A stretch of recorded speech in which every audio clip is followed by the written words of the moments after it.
Team India విజయవంతంగా south Africa T20 సిరీస్ని ముగించింది. ముఖ్యంగా యువ క్రికెటర్ తిలక్ వర్మ సఫారీ గడ్డపై అదరహో అనిపించాడు. అతడికి తోడుగా సంజు కూడా సెంచరీలతో అదరగొట్టాడు. అయితే సౌత్ ఆఫ్రికా గడ్డపై తిలక్ వర్మ విధ్వంసకర బ్యాటింగ్కి గాను అతడు ప్లేయర్ ఆఫ్ ది మ్యాచ్తో పాటు ప్లేయర్ ఆఫ్ ది సిరీస్ అవార్డును కూడా దక్కించుకున్నాడు. ఈ నేపథ్యంలో తిలక్ వర్మపై సర్వత్రా ప్రశంసల వర్షం కురుస్తోంది. కెప్టెన్ సూర్యకుమార్ యాదవ్ సైతం ఈ హైదరాబాదీ ఆటగాడి ఆట తీరును కొనియాడకుండా ఉండలేకపోయాడు.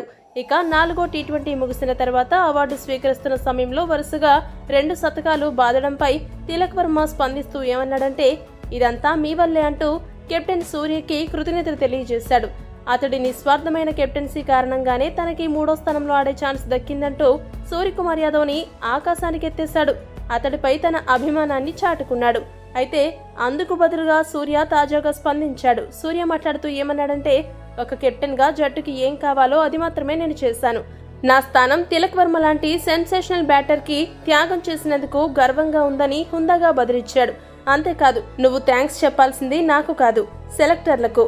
సెలెక్టర్ సార్ అక్కడ కూర్చుని అంతా గమనిస్తూ ఉంటాడు, వారిని మర్చిపోవద్దు అంటూ చివర్లో చమత్కరించాడు. ఇందుకు సంబంధించిన వీడియోను బీసీసీఐ తన సోషల్ మీడియా అకౌంట్లో షేర్ చేసింది. ఈ వీడియో కనుక మీకు నచ్చినట్టయితే లైక్, షేర్, కామెంట్ చేయండి. మరిన్ని స్పోర్ట్స్ అప్డేట్స్ కోసం మా ఛానల్ను సబ్స్క్రైబ్ చేసుకోండి.